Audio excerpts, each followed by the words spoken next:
dag på SJS's News. Menneskers vinkling på global opvarmning. Med verdenbænk Digte Elbholm, Mads Kaufmann i feltet og interview med forskeren Frederik Eberhardt.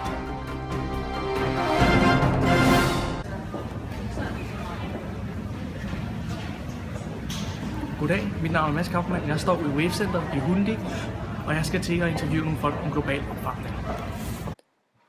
Hvad er global opvarmning? Det er ikke til at forklare. Hvad det er? Det kan jeg ikke forklare. Der er fabrikker, de laver alt det der forurening og sådan noget, ikke? Ja. Så udlægger det der... jeg kan det det der uden på jorden, ozonlaget, ja. Og så kommer solen ligesom mere ned, og så bliver det varmere. Konsekvenser for miljøet, når det er, at vi har for meget CO2-udslip. Man træner i et fitnesscenter. Det er noget med, at vi leder for mange drivhusgasser ud, og så forsvinder vores ozonlag, så derved kommer der global opvarmning. Polerne smelter, og vi har det varmere og så videre.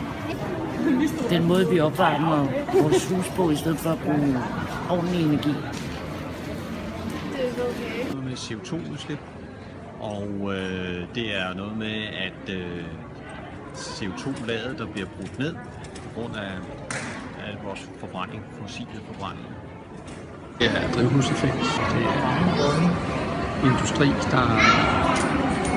Ja. Ja, det er jo grøn energi. Det er jordvarme, vil jeg sige.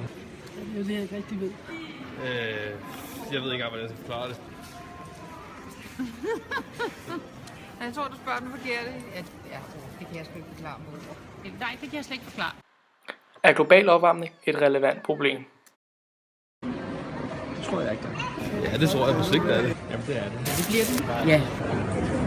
Der er i hvert fald stor fokus på det, videnskaben har stor fokus på. Ja. Ja. Nej. Ja, det hører man jo. Ja, det tror jeg. Det er absolut. Er det menneskets skyld eller naturens udvikling? Altså, jeg tror, det er begge dele, men jeg tror også, det er menneskets skyld. Det er ikke kun vores skyld, og jeg tror heller ikke kun det er på grund af, at der er for mange biler, der er sådan noget. Jeg tror altid, at verden har fungeret på den måde, de 5 millioner år, eller? Jeg tror, det er vores. Altså, at træne hårdt er vel ens eget valg, så det er vel mennesket. Nej, det er vores skyld. Nej, det er vores skyld. Jeg tror, det er en blanding. Det er menneskets skyld. Det er en kombination, men mest naturens egen, som, hvad skal man kalde det, grøn udvikling. Det er vores. Det er vores. Det er vores. Vores skyld. Vores skyld. Jeg tror ikke, naturen vil ødelægge sig selv. Hvordan forøger mennesker global opvarmning? Vi er nogle grisepasser. Fordi vi er nogle svin, for at sige det helt korrekt. Alt vores forbrænding, fossile forbrændinger, bytransport, at vi rejser rigtig meget. Meget elektricitet. Det er også for at producere det. Mange fabrikker og meget forurening, og vi kører meget biler, og altså i det hele taget så passer vi ikke så godt på naturen. Biler, flyvemaskiner, tog, fabrikker, som ikke selv kan finde ud af at sætte nogle vindmøller op. Ja, CO2-udslip, biler og kulværk og sådan noget. Det ved jeg ikke.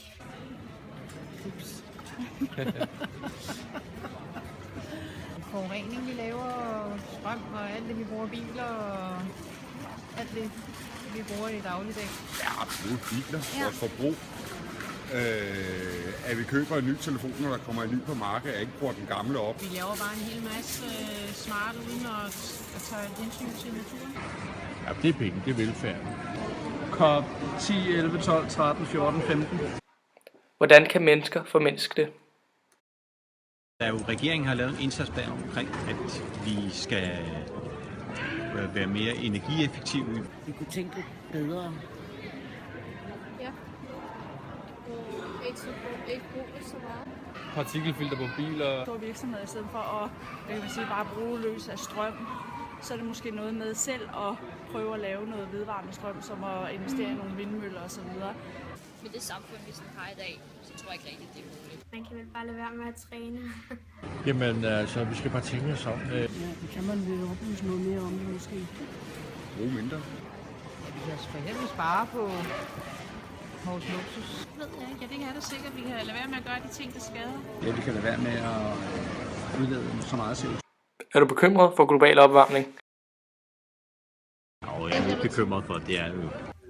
Det tror jeg ikke. Der er altså grund til at træne sådan så nej. Ej, en lille smule. Ja. Jeg tænker ikke rigtig på det. Nej, egentlig ikke. Ja, vi tænker over det derhjemme i hvert fald. Og ikke noget at spekulere på i det daglige. Det vil jeg godt være helt ærlig indrømme. Jeg tror, det bliver mere. Det var Alfa Hyundai Center tilbage til Benedikte.